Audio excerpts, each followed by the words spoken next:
Hi everyone, आप सभी लोगों को फिर से और एक न्यू वीडियो में स्वागत है। दोस्तों आज की इस वीडियो के अंदर हम लोग बात करने वाले हैं Y transformer neutral connected to earth, मतलब ट्रांसफार्मर का न्यूट्रल को अर्थ क्यों किया जाता है। दोस्तों आज की ये टॉपिक इलेक्ट्रिकल के स्टूडेंट के लिए काफी ज्यादा इंपॉर्टेंट वीडियो होने वाला है, क्योंकि इस तरीके के सवाल दोस्तों इलेक्ट्रिकल के इंटरव्यू में भी कई सारे पूछे जाते हैं और साथों साथ आपका प्रैक्टिकली पॉइंट से भी ज्यादा जरूरी है। तो आखिर ये क्वेश्चन का सही जवाब क्या है, मैं आज की इस वीडियो के अंदर आपको बताएगा और हमारा इलेक्ट्रिकल के इंटरव्यू में क्या जवाब देना है वही आज की इस वीडियो के अंदर हम लोग जान लेंगे। बिना ज्यादा देरी करे वीडियो को स्टार्ट कर लेते हैं। पहले चीज मैं आपका ये क्लियर करना चाहता हूँ कि हम ट्रांसफार्मर का न्यूट्रल का जो अर्थिंग करते हैं उसको हम अर्थिंग नहीं बोल सकते हैं, उसको अर्थिंग बोलना पूरी तरीके से गलत है। ट्रांसफार्मर का न्यूट्रल को जो अर्थ किया जाता है वो दोस्तों हम लोग ग्राउंडिंग के नाम से जानते हैं, उसे अर्थ बोलना पूरी तरीके से गलत है।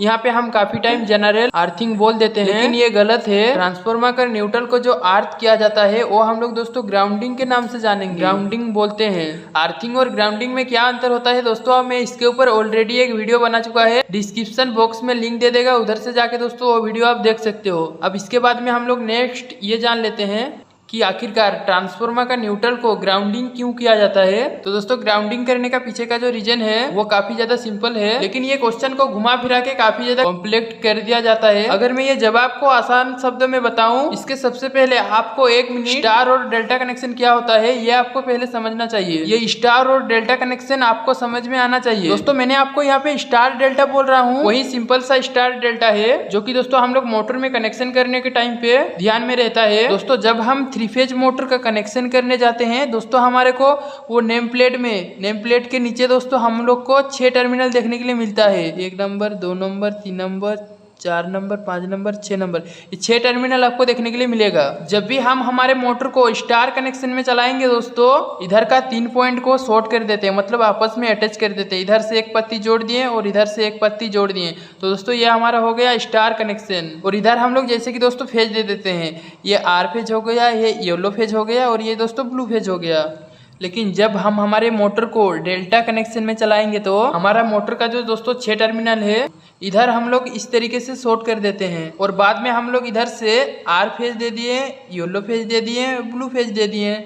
और दोस्तों ये जो हमारा स्टार और डेल्टा का कनेक्शन है ना, सेम इसी तरह कनेक्शन हमारा ट्रांसफार्मर के अंदर में भी दोस्तों किया जाता है। इसके अलावा आपको और एक बात भी ध्यान रखना चाहिए, जब भी हम न्यूट्रल का बात लेते हैं ये न्यूट्रल हमारा हमेशा स्टार पॉइंट से मिलता है दोस्तों, मतलब स्टार कनेक्शन से मिलता है। ये भी दोस्तों मैं आपको थोड़ा समझा देता है आखिरकार न्यूट्रल स्टार पॉइंट से मिलता है, कैसे मिलता है पहले हम इसको जान लेते हैं दोस्तों, और उसके बाद हम लोग ये जानेंगे कि आखिरकार ट्रांसफार्मर का न्यूट्रल को ग्राउंडिंग क्यों किया जाता है। तो दोस्तों जैसे कि सभी को पता है ट्रांसफार्मर के अंदर दोस्तों टोटल 2 वाइंडिंग होती है। एक के अंदर जैसे कि दोस्तों हम लोग हाई वोल्टेज को लाके जोड़ रहे हैं, हाई वोल्टेज को कनेक्ट करते हैं। मान के चलिए दोस्तों ये हमारा 11 kV है, मान के चलिए दोस्तों मैं यहाँ पे लाके हाई वोल्टेज 11 kV कनेक्शन कर दिया, कनेक्ट कर दिया। लेकिन जो दूसरे साइड होती स्टार में क्यों करते हैं, ताकि हमको न्यूट्रल भी मिल जाए। अब दोस्तों ये जो न्यूट्रल होता है, न्यूट्रल हमें कैसे मिलता है, तो दोस्तों सिंपल सा बात है, हमारा जो ट्रांसफार्मर होता है उसके अंदर दोस्तों टोटल 3 वाइंडिंग होता रहता है।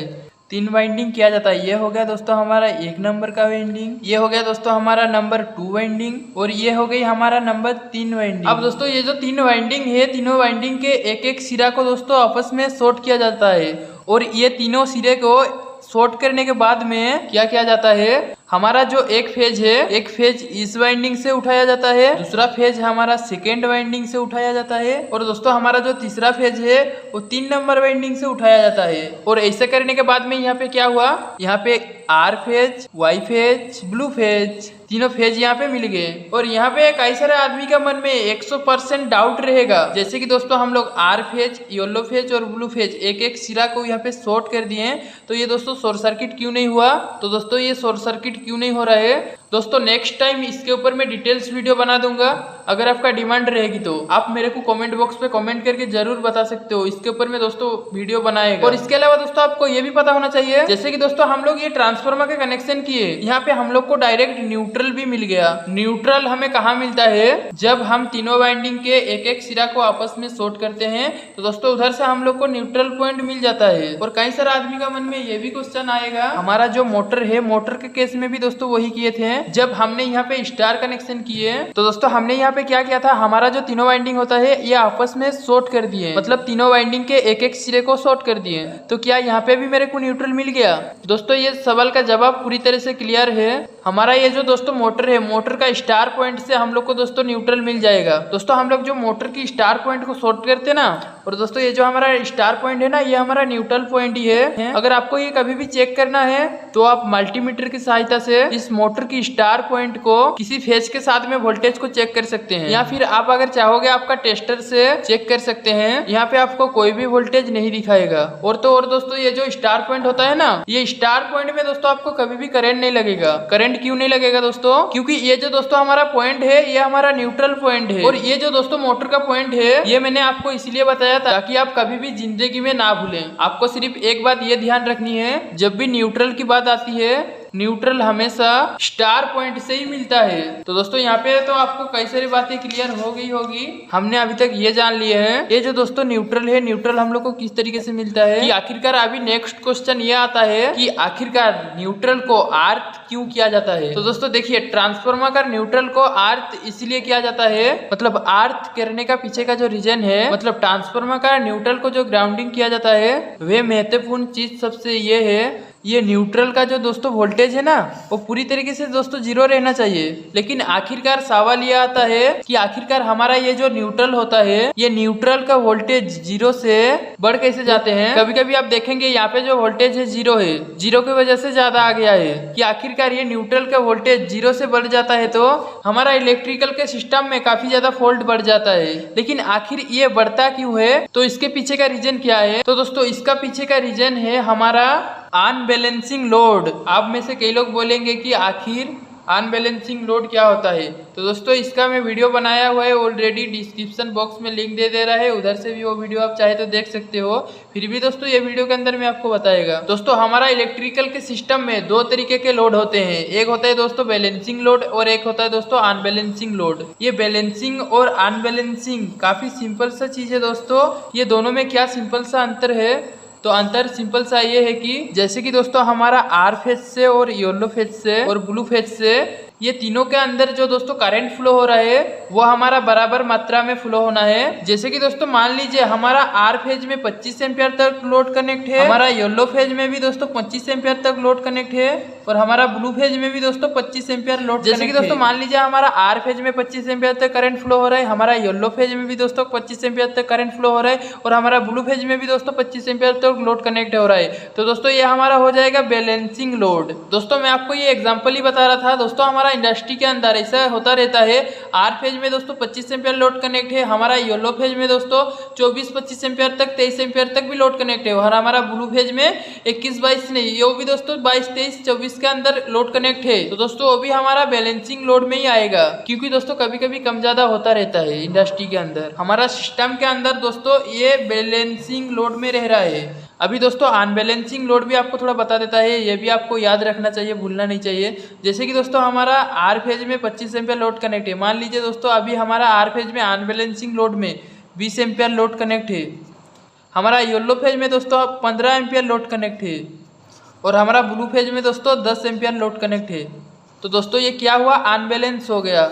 ये जो दोस्तों देख रहे हो इधर 25-25-25 है, इधर 20 है, 15 है, 10 है, तो दोस्तों ये अनबैलेंस हो गया। और ये जो दोस्तों करंट है ये हमारा अनबैलेंसिंग करंट। और दोस्तों जब भी हमारा ये सिस्टम में अनबैलेंसिंग लोड की कंडीशन आता है, इस कंडीशन के कारण हमारा जो न्यूट्रल है ना, इस न्यूट्रल के अंदर भी करंट का मात्रा आ जाता है। अगर मैं आपको ये सिंपल तरीके से बताऊं तो सिंपल सी बात ऐसी है, जैसे कि दोस्तों मान लीजिए हमारा आर फेज में 25 एम्पियर लोड है, येलो फेज में भी दोस्तों 25 एम्पियर लोड कनेक्ट है, और दोस्तों ब्लू फेज में भी 25 एम्पियर लोड कनेक्ट है। तो इस कंडीशन में आप ट्रांसफार्मर का न्यूट्रल का कनेक्ट को जाके आप अगर आप मेजर करोगे, एम्पियर को मेजर करोगे, यहाँ पे आपको 0 एम्पियर दिखाएगा।